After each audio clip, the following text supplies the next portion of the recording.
छोटा सा वीडियो मैं इसलिए बना रही हूँ कि मैं जो भी वीडियो अपलोड कर रही हूँ मुझे बहुत अच्छे रिस्पांस मिल रहे हैं। आप सभी का बहुत बहुत धन्यवाद।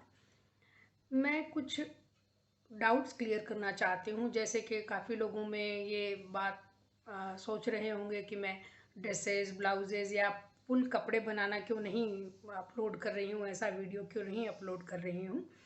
तो मैं उन लोगों के शंकाओं का समाधान करना चाहूँगी कि मैं अभी जो भी बेसिक चीज़ें हैं उनके बारे में सारे वीडियो डाल रही हूँ।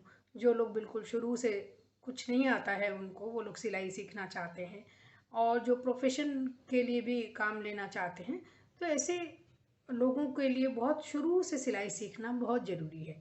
जैसे कि मैं आपको एक स्टेप बाय स्टेप कुछ बातें बताना चाहूँगी। जैसे कि हाथ की सुई की सिलाइयाँ। हाथ की सुई की सिलाइयाँ अगर आपको नहीं आती हैं, बटन लगाना नहीं आता है, हेमिंग करना नहीं आता है, तो आप किसी भी कपड़े को पूरा नहीं कर सकते। कंप्लीट करने के लिए आपको हाथ की सुई की सिलाई आना बहुत ज़रूरी है। इसके बाद मैंने सिलाई मशीन के बारे में वीडियो डाले हैं। जैसे कि सिलाई मशीन के बारे में आपको मालूम होना चाहिए कि कैसे शुरू करना चाहिए, कैसे सिलाई करना चाहिए, मशीन की देखभाल कैसे करनी चाहिए, उसमें थ्रेडिंग कैसे करना चाहिए, धागा कैसे डालना चाहिए। ये सारी चीज़ें मैंने मशीन के बारे में बताई है। अगर मशीन चलाना नहीं आता है तो आप सिलाई किसी सूरत में नहीं कर सकते हैं। तो मशीन के बारे में जानकारी बहुत ज़रूरी है। सिलाई मशीन के बारे में जानकारी होने के साथ साथ सिलाई मशीन की प्रैक्टिस करना, क्योंकि हम कपड़ा सिलते समय कपड़े को होल्ड करना और जहां आपको सिलाई करना चाहिए वहीं सिलाई आनी चाहिए। तो कपड़े को फोल्ड करना, होल्ड करना, मशीन में साथ साथ सिलते रहना, ये जो चीज़ें हैं इसके लिए बहुत ज़रूरी है कि मशीन की प्रैक्टिस भी होनी चाहिए।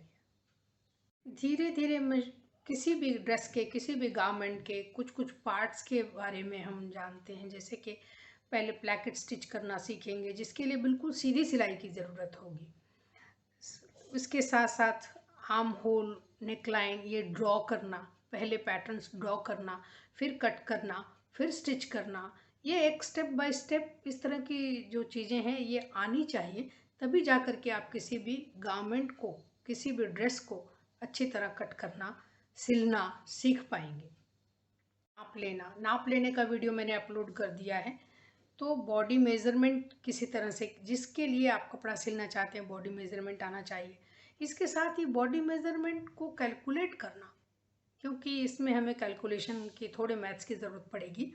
तो थोड़ा कैलकुलेशन करना, फिनिशिंग करना, ड्राफ्टिंग बनाना, ये सारी चीज़ें जो हैं ये बेसिक चीज़ें हैं। बेसिक चीज़ें ना आने से आप बड़े कपड़े अच्छी तरह से कट करना, स्टिच करना नहीं कर पाएंगे। मैं अब स्लीव्स के बारे में बहुत सारे वीडियोस अपलोड कर रही हूँ। तो तरह तरह के स्लीव्स, अपने जो आपके ड्रेस का मेज़रमेंट है उसके हिसाब से स्लीव कट करना, स्टिच करना, स्लीव की फिनिशिंग करना, नेकलाइन की फिनिशिंग करना, लेस के साथ, पाइपिंग के साथ, या सादी फिनिशिंग करना। तो ये सारी चीज़ें ये बेसिक चीज़ें हैं। अब इसके बाद आप धीरे धीरे सीखेंगे। कपड़े के बारे में आपको जानना चाहिए, ये वीडियो बहुत जल्द ही अपलोड करूँगी। ड्राफ्टिंग बनाना, ड्राफ्टिंग आप कैसे बनाएंगे, पेपर पर पहले प्रैक्टिस करना सीखें ड्राफ्टिंग। उसके बाद पॉकेट्स बनाना, तरह तरह के कॉलर्स बनाना, ये सारी चीज़ें ये इसी तरह से हैं जैसे कि हम पढ़ना लिखना सीखते हैं। जैसे कि क ख ग घ या ABCD सीखते हैं, उसके बाद धीरे धीरे छोटे छोटे वर्ड्स बनाते हैं, फिर बड़े वर्ड्स बनाते हैं, फिर सेंटेंस बनाते हैं। तो ये उसी तरह का एक प्रोसेस है कि हम सारी चीज़ें अलग अलग सीख रहे हैं। तरह तरह के नेकलाइन, प्लैकेट्स, स्लीव्स, कॉलर्स, पॉकेट्स, ये सब सीखेंगे आने वाले दिनों में। ये सारी चीज़ों को फिर हम एक गारमेंट में किस तरह से असेंबल करेंगे, ये एक तब जा कर के हम एक कंप्लीट गारमेंट का जो प्रोसेस है वो अच्छी तरह से सीख पाएंगे।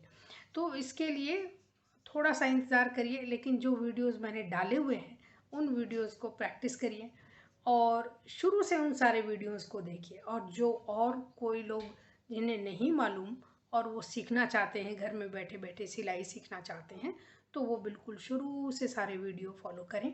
और सारी चीज़ें अच्छी तरह सीख लेने के बाद जब आप गारमेंट पे आएंगे तो आपको दोबारा पलट कर देखने की ज़रूरत नहीं पड़ेगी और आप बिल्कुल अच्छी तरह से गारमेंट समझ पाएंगे। ये कुछ टर्म्स होते हैं, कुछ शब्द होते हैं, जैसे कि मैं वीडियोस में आप सुनते होंगे कि मैं उसमें डालती हूँ कई चीज़ें। प्लैकेट्स है, आप बोलते हैं बटन पट्टी, मैं बोलती हूँ प्लैकेट। तो थोड़ा सा अंतर ज़रूर है, लेकिन आप उसको धीरे धीरे समझने लगेंगे। जब आप सुइंग टर्म्स, जो सिलाई के लिए शब्द हम प्रयोग करते हैं, उन शब्दों को समझ जाएंगे, वो सारे वर्ड्स समझ जाएंगे मैं क्या कहना चाह रही हूँ। आप इन सारे वीडियो को अगर देखेंगे तो जब आप गारमेंट बनाने के लेवल पे आएंगे तो आपको सारी चीज़ें अच्छी तरह से समझ में आने लग जाएंगी। इसलिए ये जो वीडियोस मैं डाल रही हूँ ये बेसिक चीज़ें हैं। ये बेसिक चीज़ें एडवांस लेवल तक आने के लिए सीखना बहुत ज़रूरी है। तो मैं चाहूँगी कि प्रैक्टिस करिए। और आपको अगर इस बारे में कोई भी डाउट है, कोई भी शंका है, कोई भी प्रश्न है, कोई भी कुछ और आप पूछना चाहते हैं, जानना चाहते हैं, तो ज़रूर आप अपने प्रश्न भेजें।